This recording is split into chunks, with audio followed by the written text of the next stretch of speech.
समानावेशित चादर है जिसे r दूरी पर इलेक्ट्रिक फील्ड इंटेंसिटी ज्ञात करनी है। तो इस वीडियो में इसके बारे में बात करेंगे। तो इसके पहले हम छोटा सा एक क्लिप देख लेते हैं।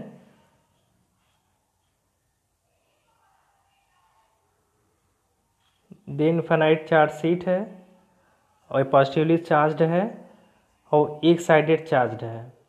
तो अब हमें r दूरी पर किसी P बिंदु पर इलेक्ट्रिक फील्ड इंटेंसिटी ज्ञात करनी है, जिसके लिए एक उस P बिंदु से होते हुए एक गॉसियन सरफेस खींचते हैं और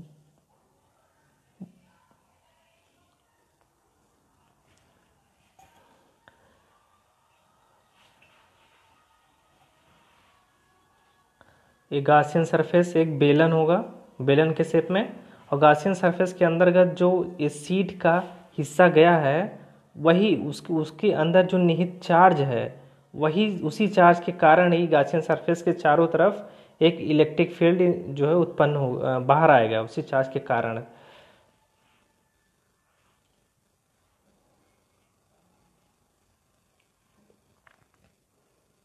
तो अब ये गॉसियन सरफेस है और इनफाइनाइट चार्ज शीट है। तो अब इधर देखेंगे तो यहाँ पे जो इलेक्ट्रिक फील्ड होगा वो इस दिशा में होगा और यहाँ का जो एक डीए लिया गया है छोटा सा चार्ज क्षेत्रफल वो इधर उसका वेक्टर होगा। इस सरफेस पे यहाँ पे देखेंगे तो ये डीए ऊपर की तरफ होगा, क्योंकि जो डीए होता है कि क्षेत्रफल के हमेशा 90 डिग्री पे होता है किसी भी क्षेत्र है, और जो इलेक्ट्रिक फील्ड इंटेंसिटी होगी वो इस दिशा में होगी क्योंकि ये सीट यहाँ पे उपस्थित है, तो ये इंटेंसिटी इधर होगी। इसी तरह से इस बिंदु पर देखेंगे तो यहाँ पे ई इधर होगा और डीए की जो दिशा है वो भी इधर ही होगी। चूँकि गॉस के अनुसार अगर कोई क्लोज सरफेस है तो उससे बाहर निकलने वाला जो फ्लक्स है वो उसमें उसके अंदर निहित चार्ज पर निर्भर करता है। तो अगर ये पूरा स्पेस में रखा हुआ है पूरा सिस्टम, तो उसके लिए यहाँ पे एप्सिलॉन नॉट वैल्यू का यूज किया गया है। अगर ये स्पेस में ना होता तो ये किसी माध्यम में होता तो यहाँ पे epsilon naught into epsilon r use किया जाता। चूँकि गॉसियन सरफेस के 3 सरफेस हैं S1, S2, S3,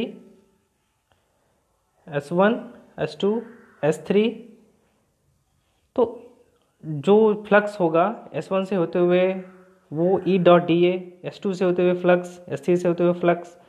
तो अगर इसका हम वेक्टर को हटाएंगे, डॉट प्रोडक्ट करेंगे इसका, तो कॉस 0 डिग्री हो जाएगा S1, क्योंकि E और DA के बीच में जो एंगल है वो कितना है 0 डिग्री है। E इसी दिशा में है, DA भी इसी दिशा में है, तो एंगल जो होगा वो 0 डिग्री होगा। तो इसी तरह से S2 के केस में यहाँ पे कॉस यहाँ 90 डिग्री हो जाएगा थीटा का मान, और यहाँ पे S3 के केस में यहाँ पे 0 डिग्री हो जाएगा, क्योंकि यहाँ पे जो S2 सरफेस है, S2 सरफेस के लिए जो DA है वो ऊपर की तरफ है और E है इधर इस दिशा की तरफ है, तो जो एंगल बनेगा 90 बनेगा 90 डिग्री।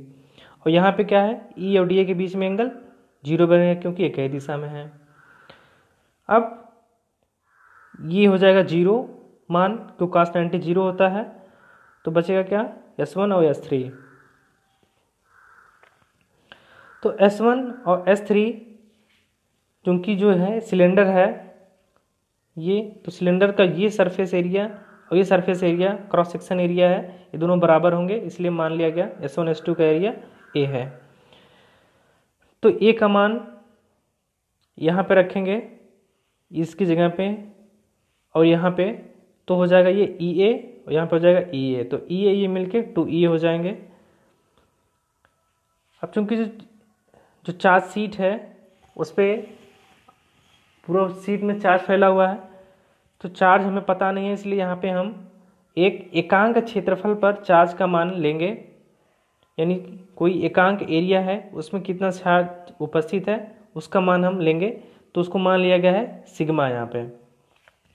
तो अगर एक क्षेत्रफल में जो चार्ज है वो सिग्मा है, तो ए क्षेत्रफल में चार्ज कितना हो जाएगा सिग्मा इंटू ए। यहाँ पे ए क्यों लिया जा रहा है, ए वो क्षेत्रफल है जो क्षेत्रफल जो गॉसियन सरफेस है उस गॉसियन सरफेस के अंतर्गत अंदर सीट का जो क्षेत्रफल गॉसियन सरफेस के अंदर जाएगा, जैसे ये है, ये इतना क्षेत्र है सीट का, ये वाला क्षेत्रफल यही गॉसियन सरफेस के अंदर जाएगा। तो जो क्षेत्रफल होगा वो, और जो चार्ज होगा इसके अंदर जो निहित होगा चार्ज, वो क्या हो जाएगा, सिग्मा इंटू ए। तो अब इसी तरह से यहाँ से फाई का मान निकल जाएगा। फाई यहाँ चूंकि फाई बराबर क्यू अपान एप्सिलॉन नॉट होता है, तो क्यू की जगह पे हम फाई का क्यू की जगह पे मान रखेंगे ये इक्वेशन 3 से, तो Q A sigma A upon epsilon not हो जाएगा। इसी तरह से यहाँ से फाई का मान निकला एक, और दूसरा एक फाई का मान इसके पहले यहाँ पे निकल चुका है 2 ई ए। इन दोनों को हम बराबर कर देंगे। जब इन दोनों को बराबर करेंगे तो यहाँ से ई का मान निकल जाएगा। ये 2 और ए इधर चले जाएंगे और ए से एक कट जाएगा, तो बचेगा ई बराबर सिग्मा अपान 2 एप्सिलॉन नॉट। तो ये जो इलेक्ट्रिक फील्ड डेंसिटी होगी पी बिंदु पे वो सिग्मा अपान 2 एप्सिलॉन नॉट होगी, और ये इनफाइनाइट चार्ज सीट के कारण। और ये यहाँ पे इक्वेशन को देख के ये लग रहा है कि ये जो आर है, जैसे सीट थी, सीट से आर दूरी पर बिंदु पी था, तो ये जो ई है यहाँ बिंदु पी पे, वो दूरी पर निर्भर यानी आर पर निर्भर नहीं कर रही है। आर चाहे जितना हो, पर ये आर पर, यहाँ आर कहीं पे नहीं आ रहा है। तो यानी ई इंटेंसिटी है, इनफाइनाइट अगर चार्ज सीट है तो उसके कितना भी दूरी ले लें, वो जो वहाँ पे ई का मान निकल के आएगा वो सेम ही होगा। क्यों, ऐसा क्यों होता है? क्योंकि जो इनफाइनाइट चार्ज सीट से जो इलेक्ट्रिक फील्ड निकलती है वो पैरेलल निकलती है, पैरेलली निकलती है। तो यहाँ पे हम चाहे बिंदु लें, यहाँ पे बिंदु लें पी, तो भी वही उतना ही लाइन जाएगा। मान लीजिए ये क्षेत्र ले लिया हमने, ये क्षेत्र, तो यहाँ से भी उतना ही लाइनें जाएंगी। अगर इसी क्षेत्र को हम यहाँ पे ले लें, इतनी दूरी पर, दूरी को बढ़ा के यहाँ पे ले लें, तो भी उतना ही लाइनें इस क्षेत्र से भी जाएंगी। तो यानी कि ये क्षेत्र लेंगे तब भी उतनी ही लाइनें पास होंगी, ये क्षेत्र लेंगे तब भी उतनी ही लाइनें पास होंगी। इसलिए जो है ई का मान किसी बिंदु पे इनफाइनाइट चार्ज सीट के लिए वो दूरी पर निर्भर नहीं करता है। ये 3 क्वेश्चन है। इन तीनों क्वेश्चन को आप वीडियो के माध्यम, जो वीडियो में दिया गया है, इसका आंसर वीडियो में ही है, इसको आपको करना है। गॉस का थ्योरम क्या है, उसका इक्वेशन और सिग्मा क्या होता है।